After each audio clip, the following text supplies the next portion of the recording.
वाहिगुरु जी का खालसा वाहिगुरु जी की फतेह। सोहेला राग घोड़ी दीप की महला पहला। एक ओंकार सतगुरु प्रसाद।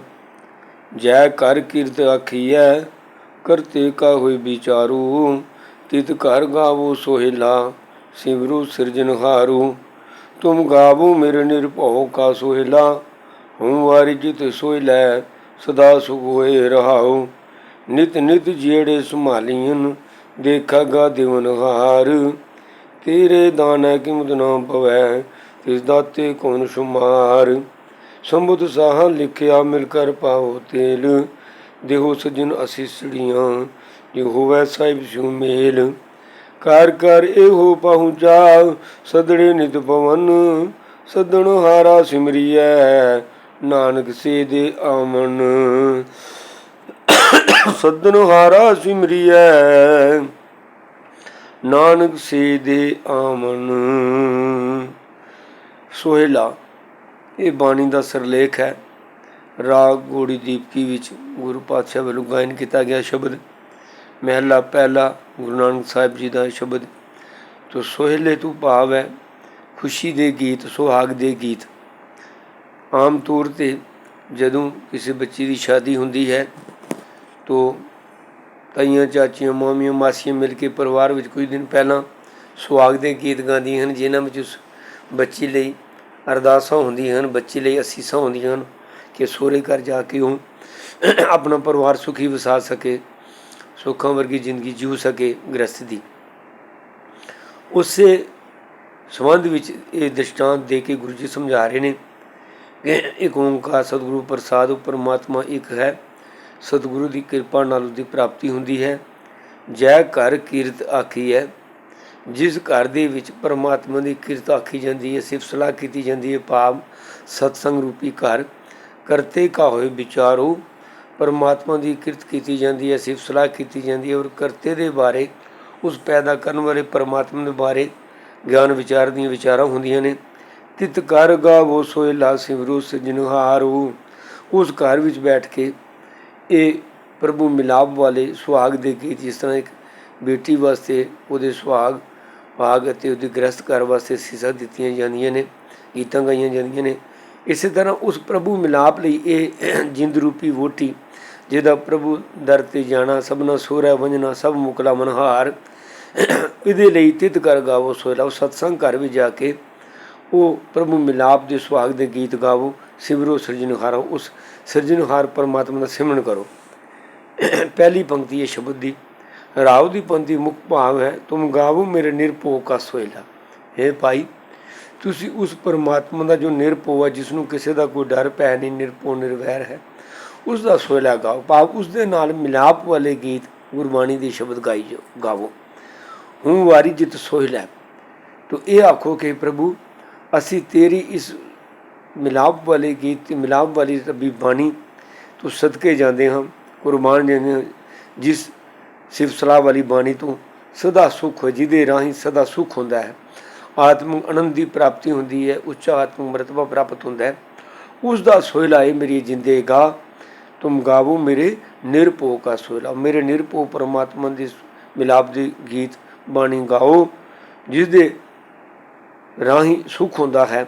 ਇਹ ਸੋਹਿਲੇ ਜਿਹਦੇ ਤੋਂ ਮੈਂ ਸਦਕੇ ਜਾਂਦੀ ਹਾਂ, ਇਹ ਸਤਸੰਗ ਵੀ ਜਾ ਕੇ ਇਹ ਅਰਦਾਸ ਕਰੋ, ਇਹ ਬੇਨਤੀਆਂ ਕਰੋ, ਇਹ ਸੁਹਾਗ ਦੇ ਗੀਤ ਗਾਵੋ। ਨਿਤ ਨਿਤ ਜਿਹੜੇ ਸੰਭਾਲੀਨ ਦੇਖਾਗਾ ਦਿਵਨਹਾਰ। ਉਹ ਪਰਮਾਤਮਾ ਨਿਤ ਹੀ, ਹਰ ਘੜੀ, ਹਰ ਪਲ, ਰੋਜ਼ ਹੀ ਆਪਣੇ ਜੀਵਾਂ ਦੀ ਸੰਭਾਲ ਕਰਦਾ ਹੈ। ਜਿਹੜੇ ਉਸਨੇ ਜਿਹੜੇ ਇਹਨਾਂ ਸਰੀਰਾਂ ਵਿੱਚ ਭੇਜੇ ਹੋਏ ਨੇ ਜੀਵ ਆਤਮਾਵਾਂ, ਉਹਨਾਂ ਦੀ ਸੰਭਾਲ ਕਰਦਾ ਹੈ। ਨਿਤ ਨਿਤ ਜਿਹੜੇ ਸੰਭਾਲੀਨ, ਉਸਨੇ ਸੰਭਾਲੇ ਹਨ। ਦੇਖੇਗਾ ਦਿਵਨਹਾਰ। ਉਹ ਜਿਸਨੇ ਇਹ ਜਿੰਦ ਦਿੱਤੀ ਹੈ, ਜਿਸਨੇ ਇਹ ਸੰਸਾਰ ਦੇ ਪਦਾਰਥ ਦਿੱਤੇ ਨੇ, ਉਹ ਦੇਖੇਗਾ, ਭਾਵ ਉਹ ਹੀ ਦੇਖਦਾ ਹੈ, ਇਹਨਾਂ ਸਾਰਿਆਂ ਦੀ ਸੰਭਾਲ ਕਰਦਾ ਹੈ। ਪਾਲਣਾ ਦਾ ਬੰਦੋਬਸਤ ਉਸ ਦੇ ਸਿਰ, ਆਪਣੇ ਸਿਰ ਜ਼ਿੰਮੇਵਾਰੀ ਹੈ, ਉਹ ਇਹ ਪਾਲਣਾ ਕਰਦਾ ਹੈ।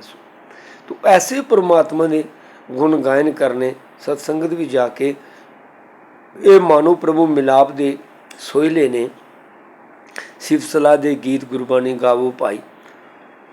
ਤੇਰੇ ਦਾਣਾ ਕੀਮਤ ਨਾ ਪਵੇ। ਹੇ ਪ੍ਰਭੂ, ਤੇਰੇ ਦਿੱਤੇ ਦਾਣੇ ਭਾਵ ਤੇਰੀਆਂ ਬਖਸ਼ਾਂ ਦੀ ਮੁੱਲ ਨਹੀਂ ਪੈ ਸਕਦਾ।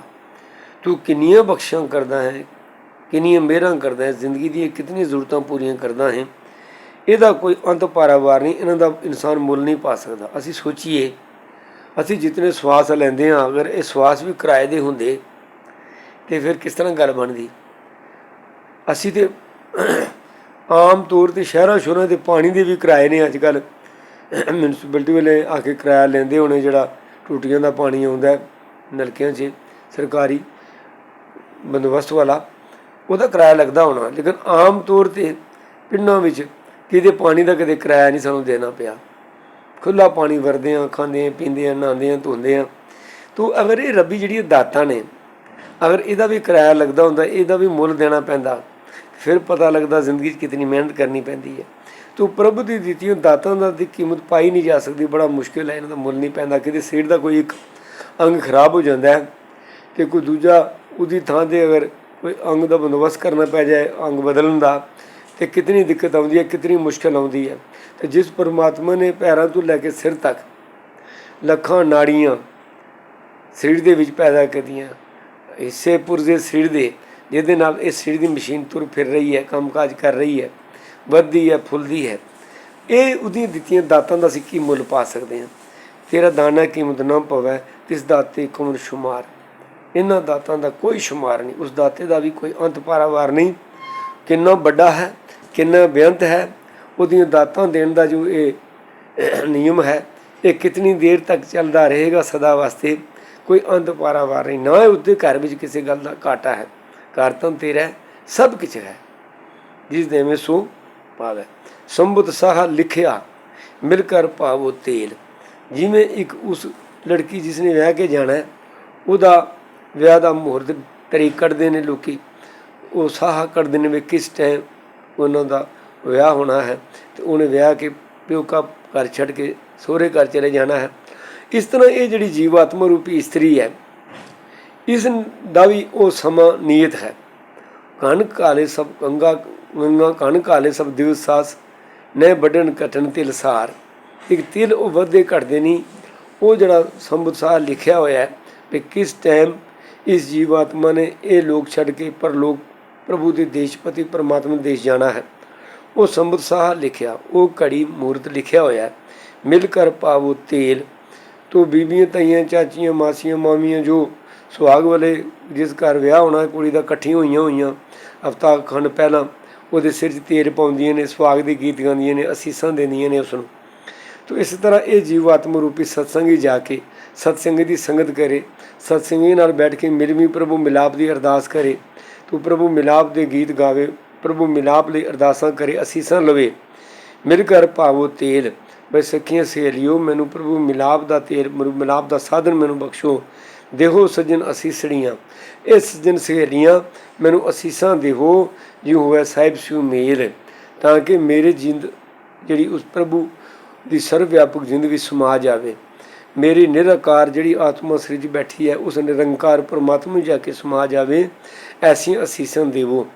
ਐਸੀਆਂ ਉਹਨਾਂ ਸਖੀਆਂ ਸਹੇਲੀਆਂ ਪਾਸੋਂ ਸੁਹਾਗ ਦੇ ਗੀਤ ਗਾ ਕੇ ਅਸੀਸਾਂ ਲਈਆਂ ਜਾਣ, ਆਪਣੇ ਲਈ ਅਰਦਾਸਾਂ ਕੀਤੀਆਂ ਜਾਣ। ਜਿਵੇਂ ਸਿੱਖ ਧਰਮ ਵਿੱਚ ਇੱਕ ਸਿੱਖ ਪੰਥ ਵਿੱਚ ਆਮ ਇੱਕ ਮਰਿਆਦਾ ਹੈ ਕਿ ਅਸੀਂ ਜਾ ਕੇ ਭਾਈ ਸਾਹਿਬ ਪਾਸੋਂ ਜਾਂ ਕਿਸੇ ਗੁਰਮੁਖ ਪਾਸੋਂ ਆਪਣੇ ਸੰਬੰਧ ਵਿੱਚ ਅਰਦਾਸ ਕਰਾਉਂਦੇ ਹਾਂ, ਖੜੇ ਹੋ ਕੇ ਦੋਵੇਂ ਹੱਥ ਜੋੜ ਕੇ ਅਰਦਾਸ ਕਰਾਉਂਦੇ ਹਾਂ ਪ੍ਰਭੂ ਮਿਲਾਪ ਲਈ, ਸੰਸਾਰ ਦੇ ਪਦਾਰਥਕ ਸੁੱਖਾਂ ਲਈ, ਹੋਰ ਕਈ ਦੁੱਖਾਂ ਦੀ ਨਿਵਰਤੀ ਲਈ। ਜੀ ਕੀ ਬਿਰਥਾ ਹੋਏ ਸੋ ਗੁਰ ਪੈ ਅਰਦਾਸ ਕਰ ਅਸੀਂ ਕਰਵਾਉਂਦੇ ਹਾਂ।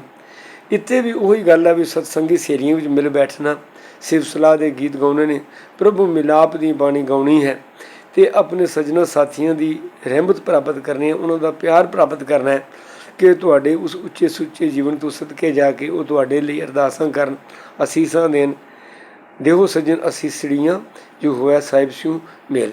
ਕਿ ਜਿਨ੍ਹਾਂ ਅਸੀਸਾਂ ਦੇ ਆਸਰੇ ਉਸ ਸਾਹਿਬ ਪਰਮਾਤਮਾ ਨਾਲ ਮੇਰਾ ਮੇਲ ਹੋ ਜਾਵੇ।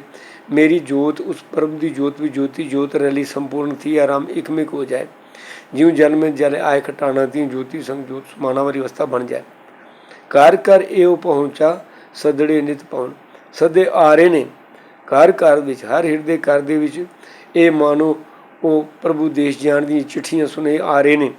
ਤੋ ਸੱਦੇ ਆ ਰਹੇ ਨੇ ਬਈ ਸਹੁਰੇ ਘਰ ਜਾਣਾ, ਸਹੁਰਾ ਸਭਨਾ ਸਹੁਰਾ ਮੰਝਣਾ ਵਾਲੇ ਸੱਦਣਹਾਰਾ ਸਿਮਰੀ ਹੈ ਨਾਨਕ ਸੇ ਦੇ ਆਵਣ।